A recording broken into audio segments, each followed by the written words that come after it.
بسم اللہ الرحمن الرحیم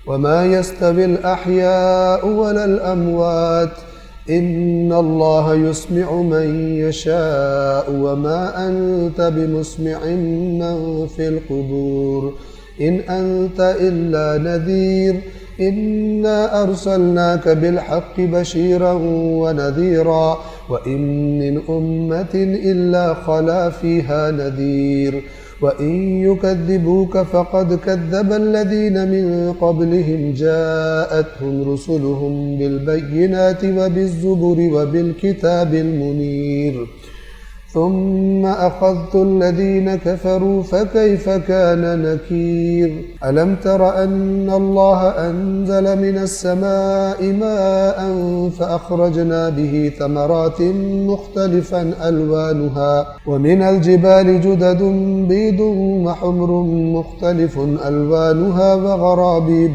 سُودٌ یقیناً اللہ جسے چاہتا ہے سنوا دیتا ہے، اور اے رسول آپ قبروں میں دفن شدہ لوگوں کو تو نہیں سنا سکتے، ان کو آپ نہیں سنا سکتے۔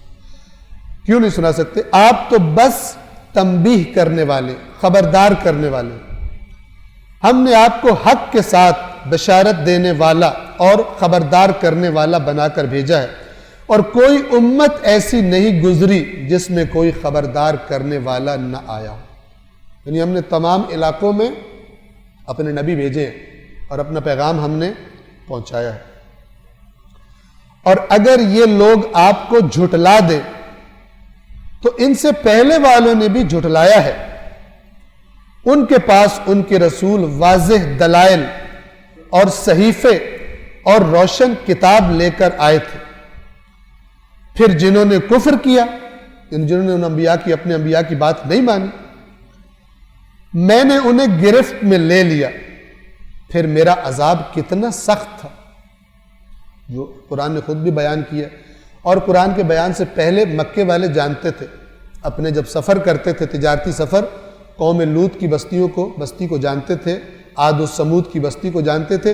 جتنی، یاد رکھیے گا، جتنی بستیوں کا تباہ شدہ قوموں کا قرآن میں ذکر آیا ہے، یہ وہ قومیں جو پہلے سے، جن کے قصے ان کو مانوس تھے، جن کو یہ جانتے ہی نہیں تھے۔ قرآن مجید نے ان انبیاء کا بھی تذکرہ نہیں فرمایا۔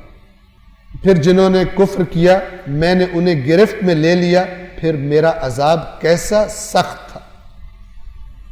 کیا تم نے نہیں دیکھا کہ اللہ نے آسمان سے پانی برسایا، پھر ہم نے اس سے مختلف رنگوں کے پھل نکالے؟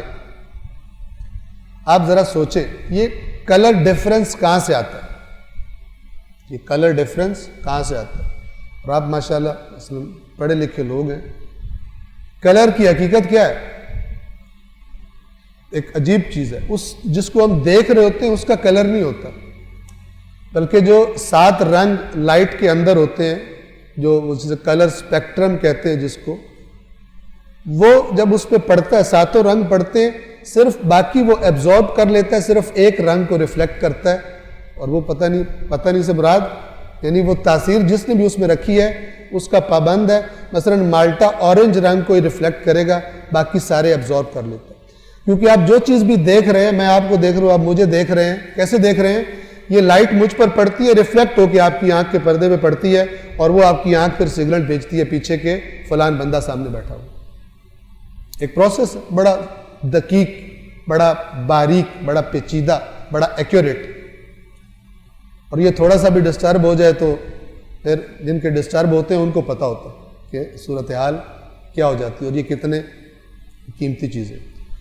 تو یہ کس نے تاثیر رکھی ہے کہ یہ مثلا یہ دیوار یہ والا رنگ ریفلیکٹ کرے گی، یا جو اس پہ پینٹ کیا گیا ہے، یہ خداوند عالم کی ذات کا بنایا ہوا نظام، اس کا کوئی اور دعوے دار نہیں ہے۔ خدا کا انکار کرنے والوں کے پاس کوئی دلیل نہیں ہے۔ ان کے پاس دلیل کیا ہے؟ ہم ثابت ہوگا تو ہم مانیں گے، ثابت ہوگا تو، ثابت یعنی ہماری مادی دلیلوں سے، جو ہم لیبارٹری میں ایکسپیریمنٹ کرتے ہیں، اس سے خدا ثابت ہو جائے تو مانیں گے، ورنہ نہیں مانیں گے۔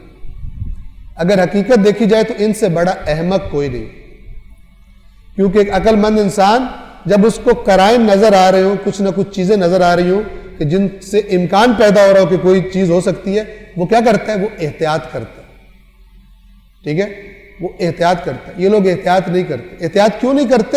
عقل احتیاط کا ہی کہتی ہے، لیکن کرنا اپنی مرضی چاہتے ہیں، لہٰذا اس کو پیچھے کرتے رہتے۔ ورنہ یہ ساری کی ساری کائنات، خداوند عال اس کا ایک ایک ذرہ، اس ذرے کی خصوصیات، اس کے ڈیفرنٹ کنڈیشنز میں ڈیفرنٹ اس کی شکلیں، صورتیں، یہ ساری کی ساری خدا کی قدرت کو منعکس کرتی ہیں۔